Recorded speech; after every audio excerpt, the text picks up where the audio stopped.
Today we want to talk about the Scubapro Air 2. The Air 2, the Air stands for Alternate Inflation Regulator. In 1971, Scubapro invented the Buoyancy Compensator. It looks quite different from what we have today. Very nice full buoyancy jacket that came from the concept of the horse collar. The original diving vests were simply a horse collar that you put your head through, and you only had a means of inflation for orally inflating the vest. Most of the time used more as a surface device, and then later started being used underwater. Well, the concept for the Scubapro engineers was if we had the vest on the chest, if we could sew two of them together and put the diver's arms through them, we basically ended up having the ultimate in stability. Thus the name, the stabilizing jacket, came from this. Using the concept of a roving bubble, the air could flow 360 around the tank and around the diver's arms, allowing them to be in a position like this. If they were laying on their back, and the air would come to the highest point, standing on their head, looking underneath a ledge, or any position underwater, and be extremely stable. In 71, we came out with the jacket. In 72, we actually invented the very first power inflator. This is from the original days of the inflation development. If you'll notice, it was designed so that with the index finger, the diver could push the button and get air from the cylinder out of the low pressure inflator mechanism, or they could use the oral inflator, press that, put it in the diver's mouth, and orally inflate the jacket. This was also used as a way to get air out of the jacket when in a vertical position for descending. In 1979, after several years of making the BC and the inflator, Scubapro came up with the concept of what if we combined an alternate air source and an inflator. Originally, of course, we dove double hoses, and then in the early days of the single stage regulator, there was only one low pressure port for the primary second stage that went in the diver's mouth. So Scubapro decided to put a second port and allowed for the ability to add an alternate inflation regulator. This is the first generation of what's now the common safe second known as the Air 2 throughout the entire industry. This was designed again so that the diver could use the index finger to orally inflate. Next to that was the power inflate, and the thumb was able to be placed on top to operate the purge.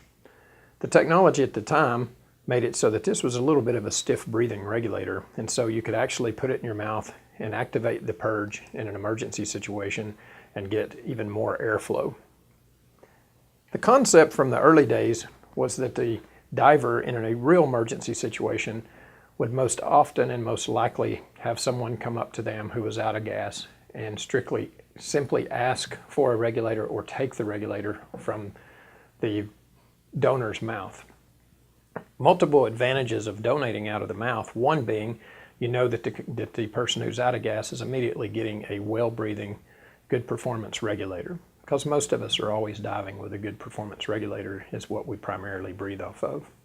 Number two, it's easy to find the mouth. In those days, in the 70s, there hadn't really been a determination about an exact fixed point to keep an alternate air source. Some people put it in their pocket, some people had designated places on their BC, but in the 79 era, they did not have a design setup that said, hey, this is exactly where your safe second goes.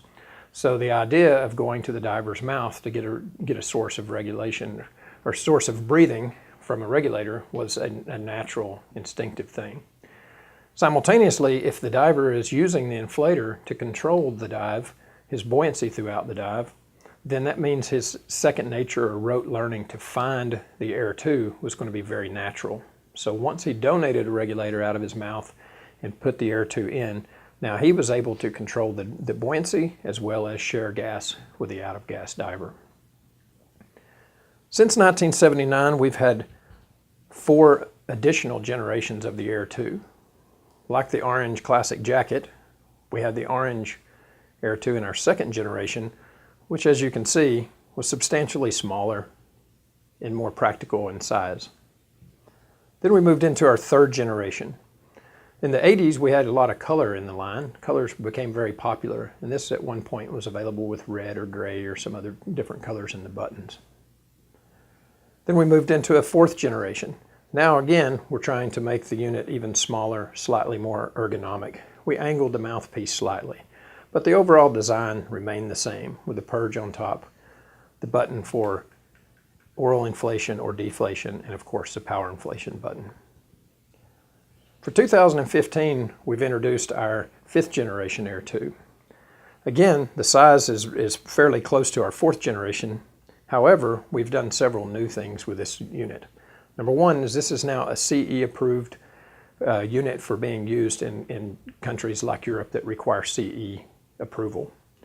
We've now gone to a rocker inflator button.